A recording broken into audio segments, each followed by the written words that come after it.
басқанда қалай жауды ойрандағым.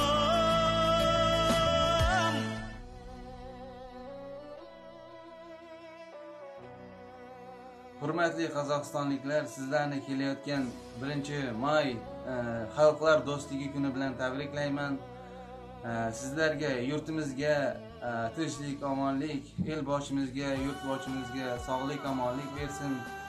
Mana shu hammalaringizni oilalaringizda tinchlik, sog'lik, mana shu xalqimizni boshiga tushgan hamma qiyinchiliklarni Xudo xolosiga birga yengib, elimiz tinch bo'lsin, osmonimiz musaffo bo'lsin, Qozog'istonimiz yasasin.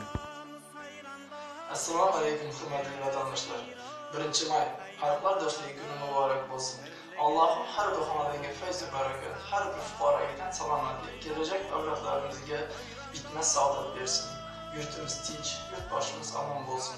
Do'stligimiz, birligimiz abadiy bo'lsin.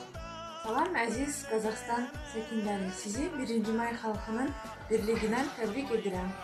Меня зовут Ринат Халимов, и в преддверии праздника Дружбы народов я бы всех хотел поздравить с этим замечательным днем. Сам я по национальности татарин, но я очень рад, что в нашем государстве все живут в мире и согласии.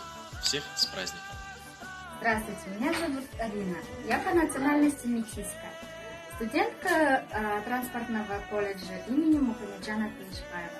Поздравляю нашу многонациональную страну с праздником единства. Мейрамдарымыз құтты болсын. Меня зовут Мусаев Асет, по национальности метис, студент колледжа имени Мухамеджана Тынышбаева. И хотелось бы поздравить всех с Днем Единства народов Казахстана. Мейрамыңыз құтты болсын.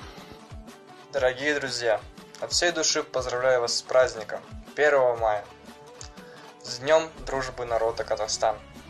Этот день стал символом дружбы.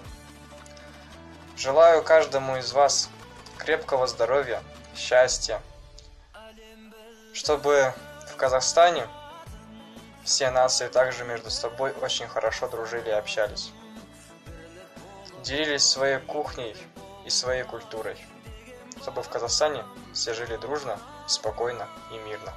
Спасибо. Ассалаумағалейкум барша қазақстандықтар. Бүгінгі келіп жеткен Қазақстан халықтарының бірлігі күні құтты болсын. Жаһанды жайлаған бұл індетті ел болып бірігіп, бірге жеңіп шығамыз. Біз біргеміз.